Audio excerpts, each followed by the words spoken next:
चलिए, सबसे पहले हम शंख बजाएंगे, सब लोग हाथ जोड़ करके भगवान राम को या जो भी भगवान अच्छे लगते हैं उनको याद करिए, और लंबा ओम कर सकते हैं आँख बंद करके, हम शंख बजाएंगे।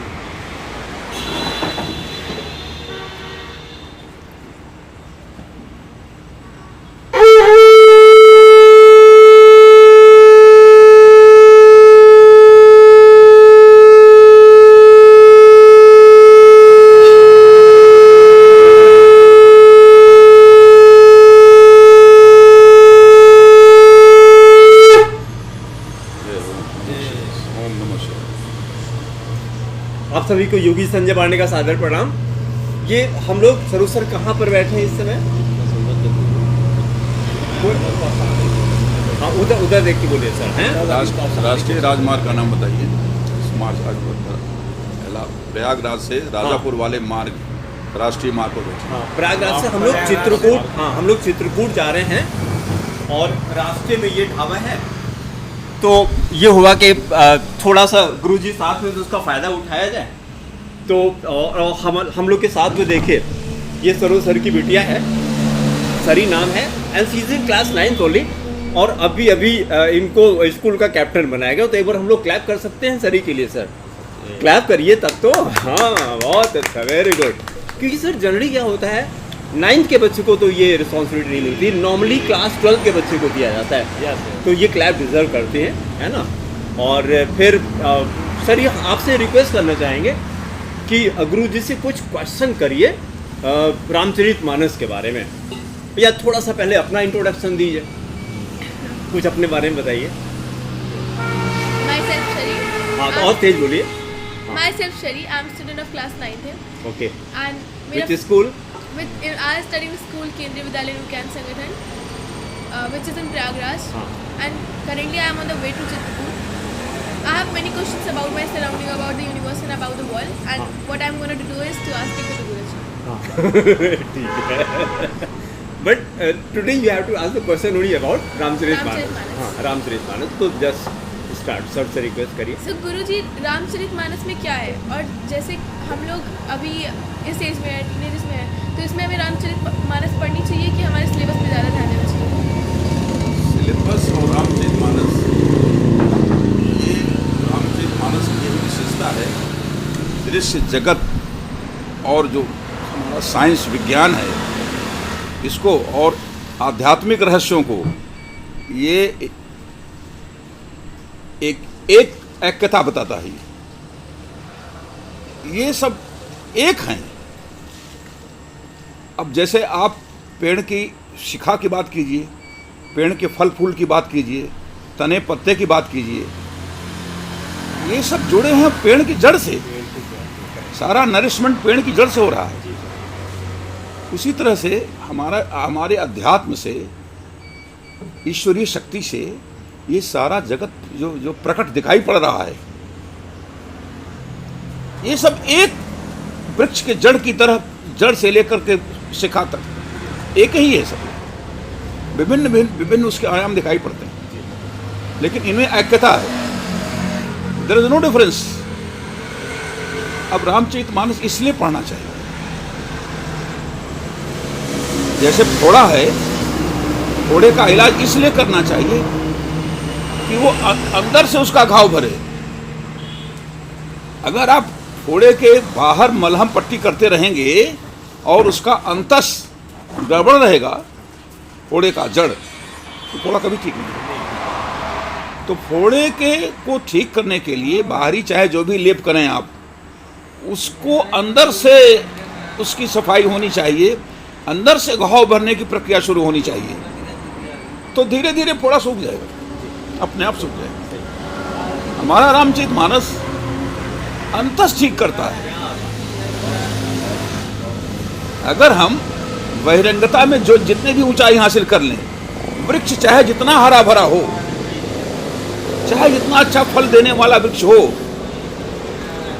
अगर उसकी जड़ों में घुन लग जाए तो अगर थोड़ी सी हवा आने पर एक दिन धराशायी हो जाएगा वो। तो वृक्ष के लिए आवश्यक है उसकी जड़ें स्वस्थ रहें। वृक्ष के हरा भरा होने का, फल फूल से लदे होने का जो रहस्य है, उसकी जड़ों के स्वस्थ रहने का। तो रामचरितमानस हमारे अंतस को, हमारे हृदय को, हमारे बुद्धि को, हमारे मन को ये पवित्र करता है। जीवन की आधारशिला है हमारा हृदय, हमारा मन, हमारी बुद्धि।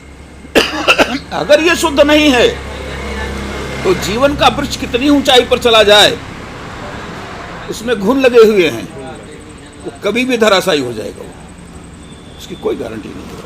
गुरु जी से राम जी ने पहचाना कि उनको क्या करना चाहिए, उनका कर्म क्या होना चाहिए, अच्छाई के मार्ग पे चलना चाहिए। राम जी उन्होंने अपना कर्म पहचाना, तो वैसे हम लोग कैसे पहचानेंगे? राम जी का जो इस धरती में जो अवतार होने की बात कही गई है, तो उसमें उनके जीवन के कई आयाम हैं। कुछ अनुकरणीय हैं, कुछ लीला जगत के हैं जो उन्हीं के हाथों में है।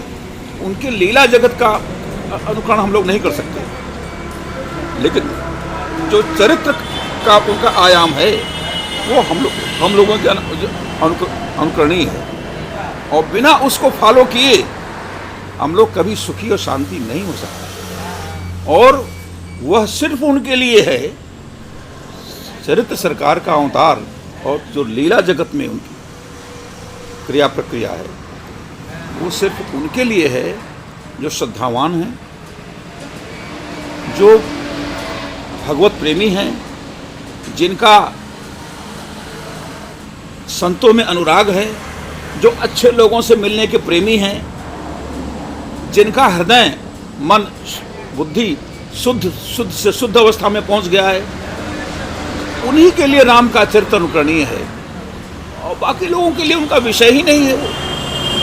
जिनका विषय है वो जिसमें अनुराग हो भगवान में, संतों का संग जिसको प्यारा लगता हो, अच्छे लोगों का संग जिसको प्यारा लगता हो, जो अपने अंतस को शुद्ध करने की चेष्टा रखते हों, मन को, पवित्र को, हृदय को जो शुद्ध करने की चेष्टा रखते हों, उनके लिए पूरा राम का जो चरित्र है, राम यश जो है, पूरी राम कथा, गोस्वामी जी ने लिखा है कि अपने वाणी को शुद्ध करने के लिए ये जो कथा लिखने का जो प्रयोजन है हमारा रामचरित यश, इसका प्रयोजन और कुछ नहीं है। कहते हैं पहले मेरा अपना निजी हित इसमें समाहित है। जैसे दीपक पहले स्वयं जल जाए तब दूसरे दीपक को जलाएगा। कह रहे हैं पहले हमारा प्रयोजन है अपने वाणी को पवित्र करने का, वाणी पवित्र करने का। जब हमारी वाणी पवित्र हो जाए, 2-3 प्रयोजन मुख्य हैं उनके, वाणी का प्रयोजन है उनके, बुद्धि को प्रबुद्ध करने का, बुद्धि प्रबुद्ध हो जाए और जग जाए, जो लेवल बुद्धि का है वो और अधिक से अधिक लेवल तक चला जाए, प्रबुद्ध हो जाए, हाईलाइटेड हो जाए, जागृत हो जाए।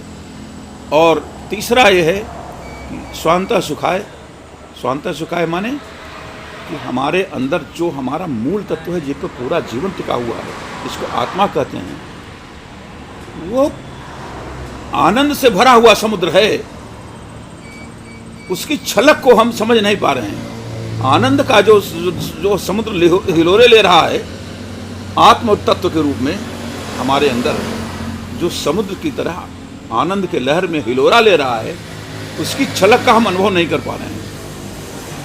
तो गोस्वामी जी कहते हैं कि वो स्वांतः सुखाय, उस सुख का अनुभूति करने के लिए भी ये राम यश आवश्यक है। बिना राम यश करे, गाए, लिखे, कहे, सुने, वो जो परमानंद का जो समुद्र हमारे में हिलोरा ले रहा है आत्म तत्व के रूप में, उसकी अनुभूति नहीं हो पाएगी।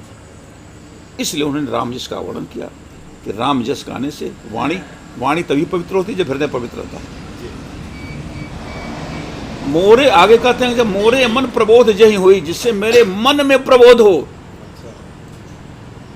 मन ही तो सारा खेल है जीवन का, यही तो खाई में गिरा देता है, यही ऊंचे उठा देता है, यही नष्ट कर देता है आदमी, यही शत्रु है, यही मित्र है। मन प्रबुद्ध हो जाए। और तीसरा शांत सुखाय, जो आत्म तत्व है हमारा, जो सच्चित आनंद स्वरूप है, जिस पर हम कभी ध्यान नहीं देते हैं, क्या है वो? सत्य चित्त सत्य है, चैतन्य है।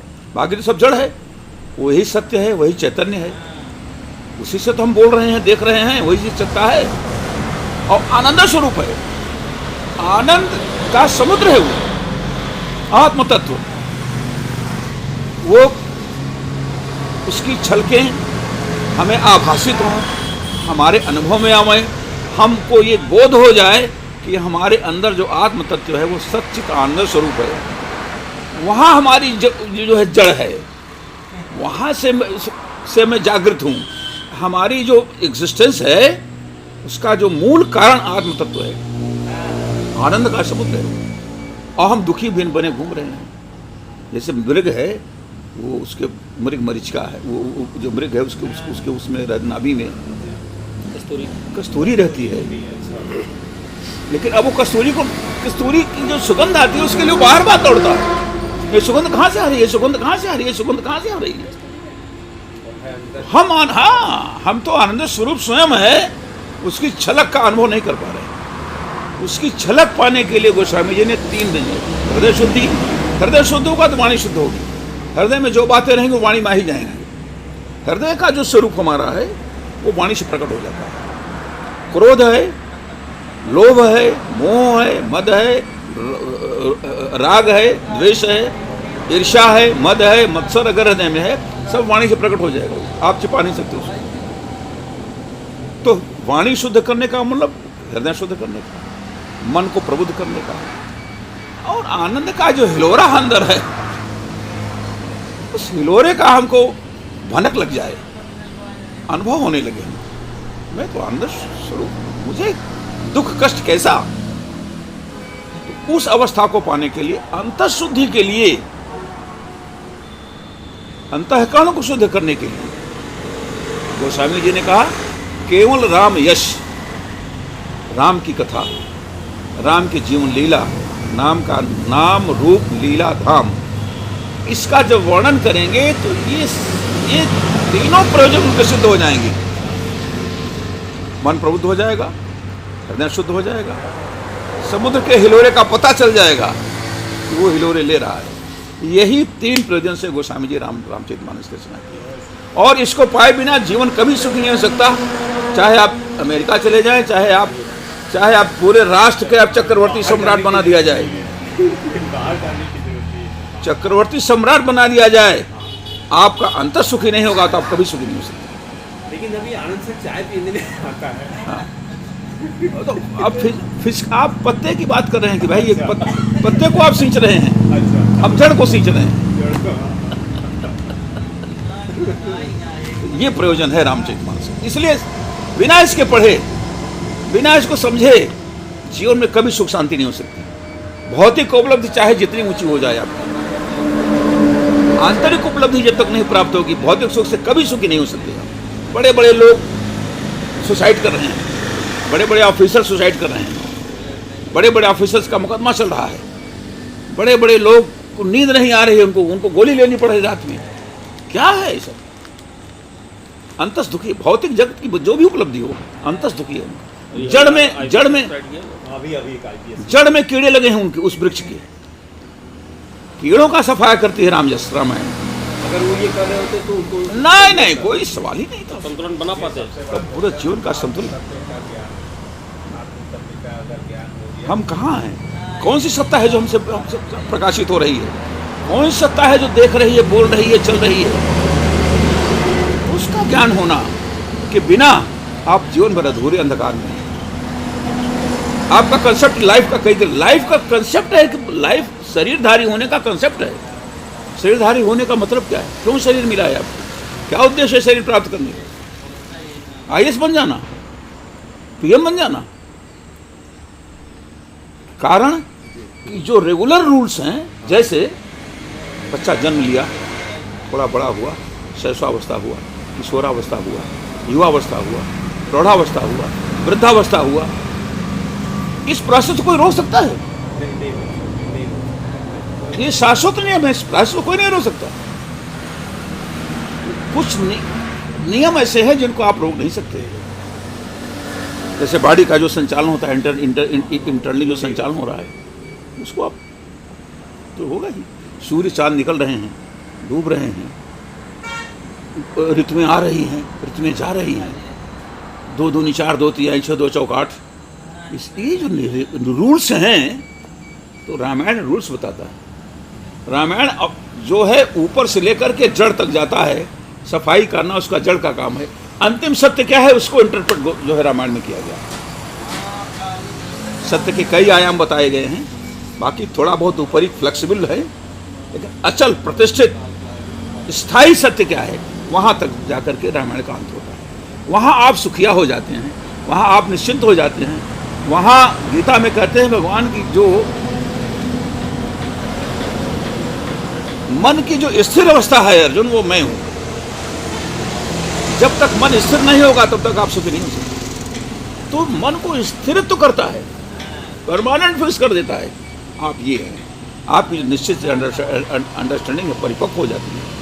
अभी आप लाइफ लॉन्ग जिनमें भ्रम और संकट बना रहता है, संदेह बना रहता है, ईश्वर है कि नहीं है, कोई बनाने वाला इसका है कि नहीं है, कैसे संसार चल रहा है, क्या है दुनिया के रूल्स, क्या हैं दुनिया में आपस के संबंध के क्या रिलेशन है, सब भ्रमात्मक पूरी लाइफ आपकी बनी रहती है। और उसी भ्रम में आप पिघलते रहते हैं, चिंता से, शोक से, भय से, मोह से, ईर्ष्या से, द्वेष से, राग से, रोष से, काम, क्रोध, लोभ से। उसी के निवारण है तो रामचरितमानस, रामचंद्र के चरित्र के यश का गोस्वामी जी ने वर्णन किया कि आप यश गा लीजिए, सारा समाधान आपका हो जाएगा। बोलो सियावर रामचंद्र की जय।